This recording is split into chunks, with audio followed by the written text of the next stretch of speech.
আমি একজন প্রতিবন্ধী হওয়ার পরেও আশপাশ থেকে কিছু মানুষের হিংসামি আমার সাথে গেলই না, কিন্তু আমি বুঝতেই পারছি না তাদের আমার সাথে হিংসে করার কারণটা কি। যদি আমি বুঝতে পারতাম সত্যি তাদেরকে কখনোই আমি কষ্ট দিতাম না বা এমন কোনো কাজ করতাম না যাদের আমাকে দেখে হিংসে হয় বা তাদের কোনো কষ্ট হয়। সত্যি আমি একজন প্রতিবন্ধী, সেটা তোমরা সবাই জানো। আমার বড় একজন প্রতিবন্ধী, এক চোখে দেখে আর এক চোখে কিন্তু পুরোপুরিভাবে দেখে না। দুজনে প্রতিবন্ধী হওয়ার পরেও আমরা গ্র্যাজুয়েট কমপ্লিট করেছি ঠিকই, কিন্তু সরকারি কোনো সুযোগ সুবিধা পাইনি। জানো তো, সোশ্যাল মিডিয়া আসার আগে আমার জীবনটা পুরোটাই আলাদা ছিল। সোশ্যাল মিডিয়া আসার পরে আমার জীবনটা পুরোটাই বদলে গেছে। সোশ্যাল মিডিয়া আসার আগে কিছু কথা তোমাদের সাথে শেয়ার করি।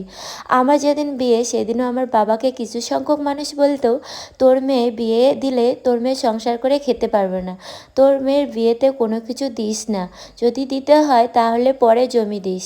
যাই হোক, অনেক কিছু বলেছিল। তারপরেও কিন্তু 10 বছর হতে চলছে, আমি কিন্তু এখনও শ্বশুর শাশুড়ি সবাইকে নিয়ে খাচ্ছি। আমার শ্বশুরমশাই দিন এনে দিন মিলাতো, ওইটা দিয়েই আমাদের সংসার চলতো। মানে হচ্ছে বাগানের ডেলি বানাতো, সেটা দিয়ে আমার টানাটানি করে সংসার চলতো। সোশ্যাল মিডিয়া আসার পর আমি 2 টাকা ইনকাম করছি, বা আমাদের ওই ছোট্ট সংসারটাকে একটু একটু করে বড় করছি, সেইটুকুই। কিছু মানুষের এখন ওই যে বললাম, আগে বলতো এক, এখন বলে আলাদা। এখন অনেক কিছু আমাকে ফেস করতে হয়, জানো তো। সোশ্যাল মিডিয়ায় আমি যেগুলো কাজ করি সেগুলোই তোমাদের সাথে তুলে ধরি, তারপরেও বলে যারা ভিডিও করে তারা নাকি খারাপ। এই কথাগুলো জাস্ট আমাকেই বলে, এটাও আমাকে শুনতে হয়। একজনের দেখে নাকি 7জন মানে খারাপ হয়, আমাকে দেখে নাকি কিছু কিছু মানুষ এখন ভিডিও করে, ওই যে বললাম একজনকে দেখে 7জনের খারাপ হয়, এই কথাটা আমাকে শুনতে হয়। আমি কিন্তু কখনোই কাউকে কোনো দিন বলি না যে তোমরা ভিডিও করো। আর বাড়ি বাড়ি এমন কেউ নেই যে ভিডিও করে না, টাকার লোভে সবাই ভিডিও করা শুরু করেছে।